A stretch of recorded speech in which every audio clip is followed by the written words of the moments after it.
আর যাকে ফিল করবা তাকে বিয়ে করবা, ঠিক কিনা? ভালো না বাসলে বিয়ে করা যাবে? কথা বলেন না কেন?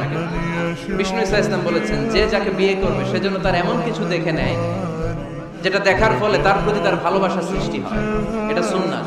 হয়তো আপনি মেয়েটার কথা বলার স্টাইল দেখলেন, কিভাবে হাঁটে, তার চাহনি, তার হাসি, এগুলো দেখে তার প্রতি আপনার একটা ভালোবাসা হৃদয়ে জন্মায় দিবে কে? ভালোবাসা না জন্মালে বিয়ে করতে পারবেন? কথা বলেন না কেন? আব্বা আম্মা একটা ধরে নিয়ে আসছে, তারপরে কবুল বলা যাবে? এগুলোর জন্য এদেশে ডিভোর্সের রেট বাড়ছে। ছেলে মেয়েদেরকে ওপেনলি একে অপরের সাথে দেখা করার সুযোগ করে দেয় না।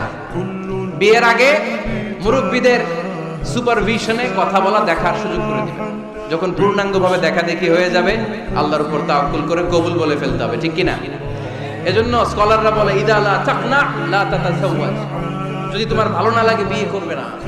আল্লাহ কোরআনে বলে নাই, ফানকিহু মিনান নিসাই মাসনা ওয়া সুলাসা,